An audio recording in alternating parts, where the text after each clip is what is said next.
Hi gorgeous! Welcome back to the 70s! Today we are visiting the disco era. If you happen to miss the previous 70s video that I did, it was more of a natural side of the 70s, focusing more on Farrah Fawcett's look. I will have that linked below for you.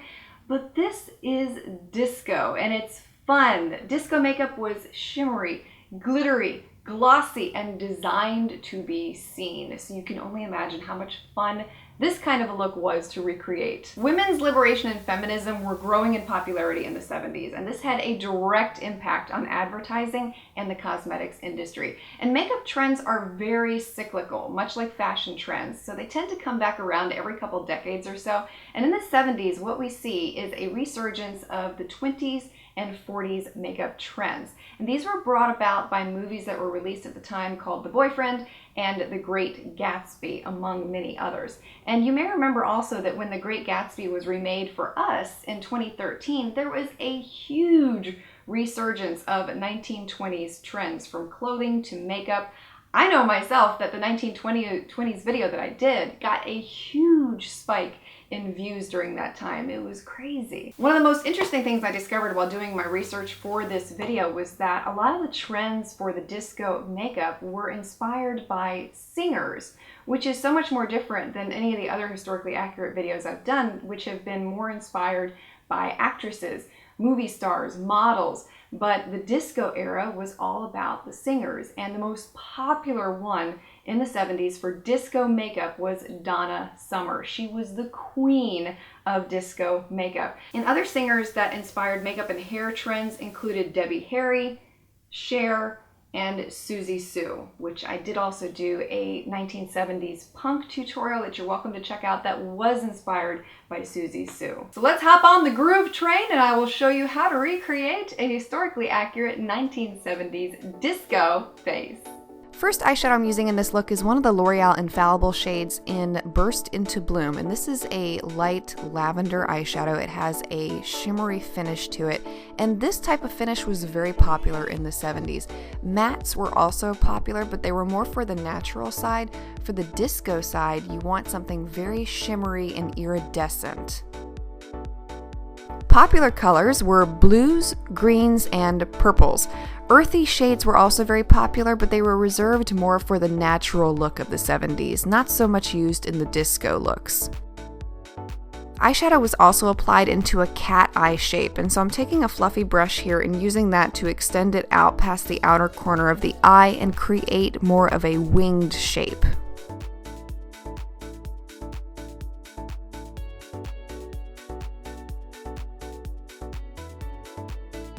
Unlike the 60s where you see a really harsh line applied into the crease and not blended out, the 70s had very soft blended lines, so you do want to take some extra time to blend along the edges and soften up the lines.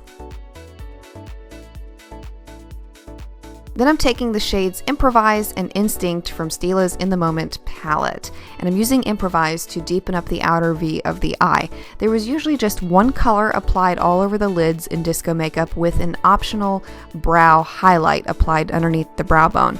But I'm using the dark purple here to help bring the eyes forward and add some dimension to the look. And for that under the brow highlight, this is where that trend was born. A white or silver shade was usually used there, so I'm taking the shade Instinct from Stila's In the Moment palette and applying it liberally underneath the brow bone. This is more of a lilac white shade, and it adds a lot of shimmer to the look.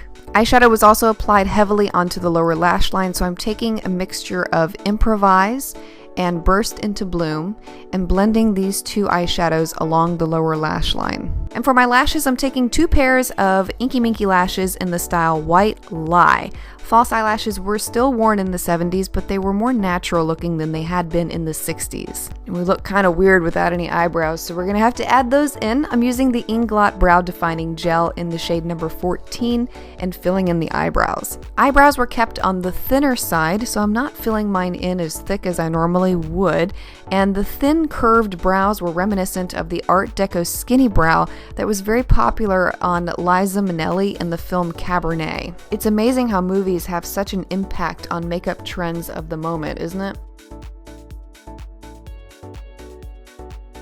A lot of mascara was packed onto the lower lashes too. You really want those lashes to pop. I'm using the Chanel de Volume mascara here. Cheeks were kept very natural looking, even in disco makeup, so shades like peaches and light pinks were used, and they were applied from the temple down the sides of the face. You want to think of the blush application as defined stripes along the cheeks, and remember, disco makeup is designed to be seen.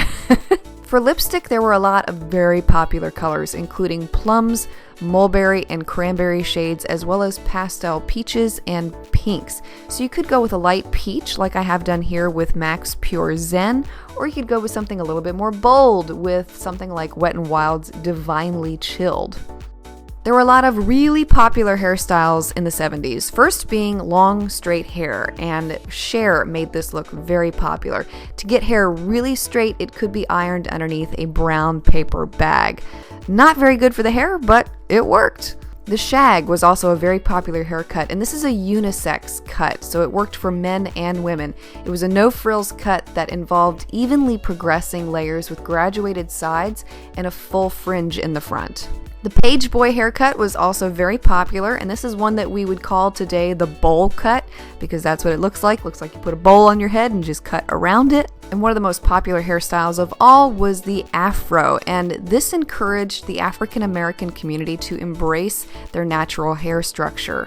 But it was also worn by other ethnic groups, and it wasn't confined to just women. Women and men alike also wore their hair like this.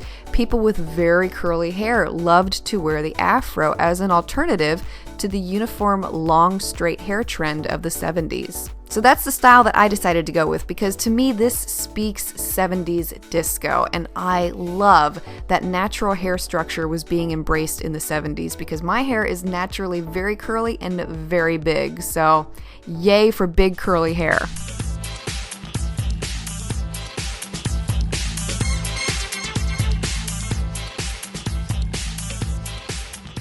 Let me know where you would like to see our time machine travel to next, and if you see a comment down below where you're like, oh yeah, I would love to see her do that, give it a thumbs up so I'll know what the most popular request is. And if you'd like to see more videos like this, I will have the full playlist linked for you below. Thank you so much for watching, and I look forward to seeing you in another historically accurate video in the future.